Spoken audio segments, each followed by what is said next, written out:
Hello, everybody. Welcome to CSU Pueblo Extended Studies Wolf Tracks. I am Gary Salazar. I'm the Associate Dean of Adult Learning. And this again is our 20-minute conversation. And I repeat, conversation about some of the amazing programs and people and projects that we get to work with. We're privileged to do that. We highlight the areas that elevate people, create educational opportunities, they foster collaborations, and most of all, things that help our community become better. These are recorded. We post them on our YouTube channel, and we also send them out through other media. So grateful today to have Dr. Jeff Smith joining us. He is the Strategic Partnership and Outreach Specialist for the Institute of Cannabis Research, and he's also professor and director of the Cannabis Biology and Chemistry degree program at Colorado State University here in Pueblo. Give me if I'm right on that one, Jeff. And he's going to be joining us. We'll be talking about some interesting things, in particular a certificate program. Thank you, Jeff, for stopping by. If you don't mind, can we begin with a little bit of you telling us about your background and your role at the ICR, the Institute of Cannabis Research? Well, good morning. Thanks, Gary. Yes, I'm Jeff Smith. I'm a professor of biology here at Colorado State University, Pueblo.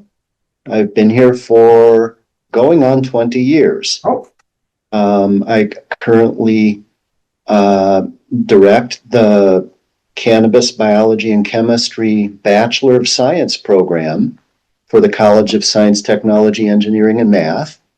And I also spend half of my time at the Institute of Cannabis Research, which started back in about 2015. I was one of the founding fathers. It's now grown to actually become the state of Colorado's official statutorily designated entity that specializes in cannabis research.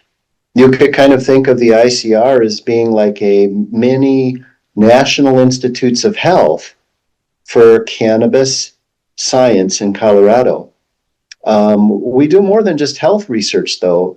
Our mission involves economic research as well as health, public health, basic science, therapeutic applications, cultivation, agriculture, industrial applications for hemp. So we really run the spectrum of all things cannabis. Wow. So it's been around for about 10 years. You said 2015, right? And you were one of the founders of that. That's pretty cool. What I really like is it's representative of our state, and that you said we were officially designated by the state to do this research, and that's pretty cool. And you've been doing this whole role for the same 15 years or 10 years that we've had this around. Is that right? Well, I've done different roles with the ICR. I've been one of its researchers. I've served on its governing board when, in its early days, it wasn't affiliated with the state in the direct way that it is now. I stepped back for a few years around COVID. I was chair of the Department of Chemistry or of Biology, and didn't have capacity to work with ICR, but I came back in 2022 in a temporary role as the interim director of the ICR, and stayed on a half-time basis when that position ran out at the end of 2022. Okay. So you're not the director right now. There is a director in place? Yep. Professor Chad Kenny from the chemistry department is the director of the ICR. He has been for, I want to say, 6 years now, and has really done an excellent job elevating the organization to national and even international prominence. We do a number of activities at the ICR, including an annual conference. We're having our 9th annual conference in Portland, Oregon this fall.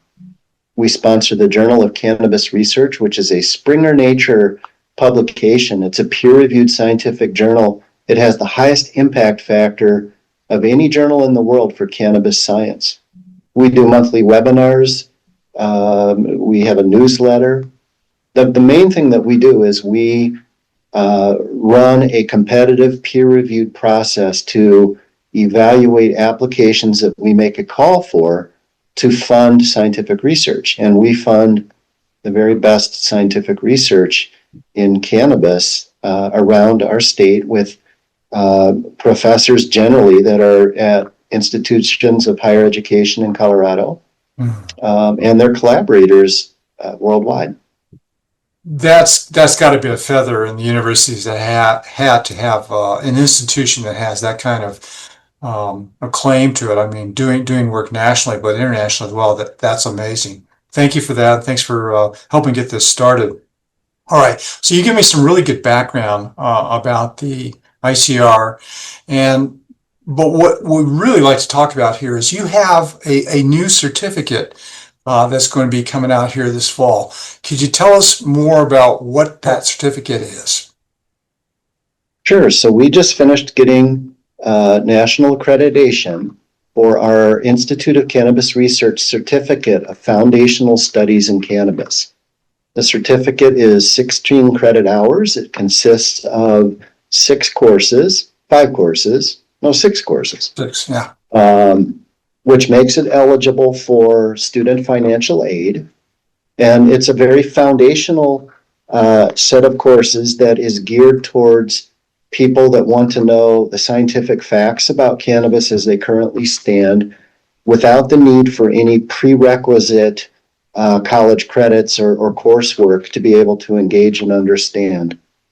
We have courses in the introduction to the scientific basis for the regulation of cannabis, so aiming to explain why cannabis needs to be regulated, what are the impacts of regulation, basic human physiology of cannabis consumption, so people will learn about how different cannabinoids interact with the human body. People would get a basic understanding of the endocannabinoid system, for example, in that course. Introduction to the analytical chemistry of cannabinoids and terpenes. So this is a course that would be geared towards people that might be interested in going into testing or understanding more about what test results mean and what are the strengths and weaknesses of the testing that takes place to analyze cannabinoid content in various products. Introduction to the agriculture and cultivation of cannabis. So this is for people that are interested in growing cannabis and breeding cannabis. Introduction to hemp materials. So this is for people that are interested in using the various types of fibers that come from hemp to make a variety of construction materials. These days, people make plastics, they make concrete that's reinforced with hemp, a variety of materials that have economic value. So people could learn about that. And then the last course is, all of those courses I just described are 3 credits. The last course is 1 credit, and it's Introduction to Cannabis Science and Research. So it's an explanation of how science is done. And the goal is to have people be able to understand or be able to access scientific information.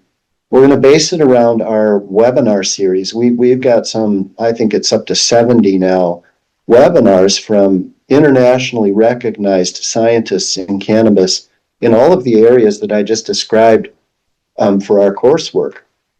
And I think for a layperson, sometimes those webinars could be a little technical. And so the goal is to sort of unlock that for our students so that people could have a greater understanding of scientific information as it's typically presented. Wow, Jeff, that's amazing. I mean, I was writing down some notes on this thing. Well, this would be available to people who have interest, like I'm kind of recapping here.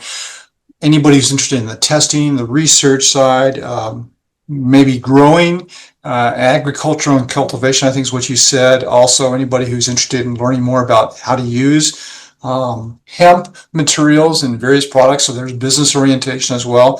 That is, to me, that's fantastic because you're covering a lot of bases here. And what I really keyed on was you're putting this out there for the layman. And you're basing it off all these wonderful webinars that you've already got going on with a lot of scientific knowledge being put out that way. But somebody who's interested in these areas, but at a level with how do I use this? How do I learn more? This sounds fantastic. And I think you said it was 6 courses. And so each of these courses would be, what's the plan right now for offering these? Are you think about 1 or 2 a semester or what? Yeah, we're going to offer 2 a semester. So beginning this fall semester, we're going to offer the basic human physiology of cannabis consumption and introduction to the agriculture and cultivation of cannabis. Cool. All right. So I think it's kind of nice that we have one on more of the materials and agriculture side, and then one more on the science medicine side. Right. I think we'll try to do that again in the spring semester. And in the spring semester, we will start to roll out the 1 credit course on Introduction to Cannabis Science and Research on a semesterly basis rather than having people need to wait a semester to take that one. Okay, cool. Very nice. Gary, I'd also like to add about while the program is geared towards no prerequisite knowledge required to succeed. We are targeting, though, any person really that's interested in cannabis, but I think also our program will have great value to professionals that engage cannabis in various arenas. For example, regulators, medical doctors, nurses, people that are interested in testing and analysis, people that are interested in agriculture and material science. So there are a lot of different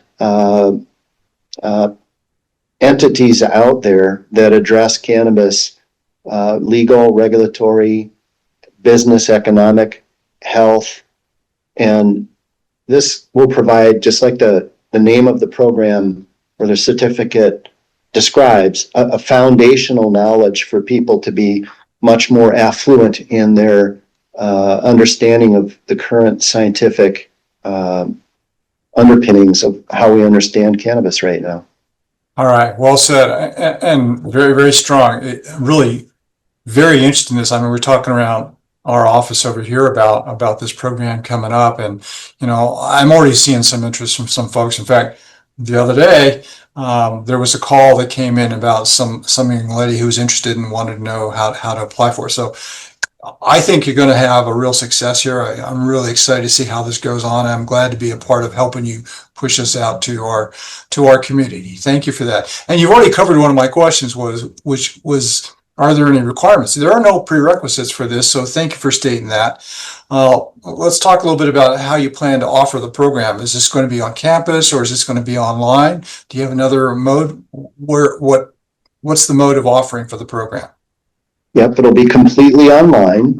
Okay. It will be delivered by experts that we have sourced and are working with. And it will be 8-week courses for the 3 credit hours for each course, and asynchronous, meaning that students don't have to show up online at a particular time to take the coursework, but rather just during the period when it's offering, they can engage on their schedule.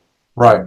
That's the beauty of asynchronous. I mean, there are going to be some commitments within the syllabi, but within that period, the students have the freedom to go ahead and work it within their own schedule. So I love that. Thank you for saying that.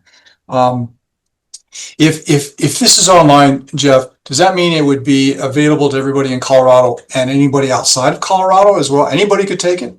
Sure, anywhere in the world, really. Pretty cool. Oh, that I didn't even think about that. That would be really great if we could, get some kind of international attendance in this to continue to push the degree or program. The ICR is already going because you already have some of that, and being able to put the certificate out in the same manner, that would be just awesome. All right. We're getting close towards the end of our program here, so I want to cover a few more questions.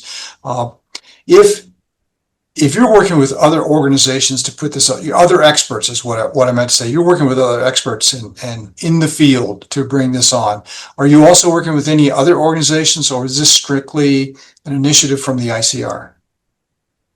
Well, this is the ICR's certificate, and so we are developing it. I've primarily been the person working to develop it in collaboration with our director. But the Institute of Cannabis Research has a broad network across the nation and really the world with cannabis experts. We have collaborators in multiple nations and many states. And there are a great number of cannabis organizations that have come to fruition in the last 10 years since we started. I'm proud that we were one of the first, but we're very collaborative. For example, our annual conference, we partner with Oregon State University's Global Hemp Center in putting on that. And next year, people can stay tuned. I think we're going to have even more partners that collaborate with us in a deeper way on delivery of our annual conference. So the point being is that in sourcing the best instructors, even in contemplating and deciding what specific content should be included, we certainly engage our network and utilize other expertise to make sure that we're doing the best in this program. Terrific response. Thank you, Jeff. If somebody wanted to learn more about what you're doing at the ICR or their certificate, is there a good way for them to reach out or contact you? Is there a preferred way you'd like to have? Yeah, if people email me, my email address is jeff.smith@csupueblo.edu. And if people contact me and tell me they're interested in learning more about the certificate, I'll be happy to help. Great. That's excellent. Thank you so much, Jeff. As we start to close this out, first, thank you, Dr. Jeff Smith, for taking the time to be on the podcast to help us increase the awareness of the certificate program and of the ICR. Thank you for the work you've been doing for the last number of years and what the connections are with this fantastic institute that you have and what you're bringing to in terms of knowledge and capability. The certificate program, which is going to reach into lots of industries, whether that's ag, health, or economical. All those are wonderful things to be able to say that you're doing for our university and for the state as well as for the research industry around the world. Thank you for all of that. Thank you for being part of this podcast. I would like to invite everybody to reach out to Jeff if you have any questions about this. As particularly, he mentioned the upcoming fall conference that they have. There might be more information that he can provide to you on that, or maybe on their website as well. Closing this out at Extended Studies, I'd like to remind everybody that we really believe everyone should be able to go to school in a way that works best for them, for their lifestyle, for their busy schedules. And that's what we're about here at Extended Studies. Our offerings include all sorts of opportunities from testing to pathways, independent study, different satellite campus opportunities, and of course, online. We do offer a pretty comprehensive way for people to complete their education online. And if you're looking for that flexibility and you'd like to learn more, I invite you to call us at 719-549-2100, or you can even get on our website, csupueblo.edu/online. It's been a pleasure bringing Wolf Tracks to all of you today. Thank you again, Dr. Smith. Thank you in the audience for joining us. Have a great summer. Please watch yourselves with that hot weather and be safe out there. Thanks.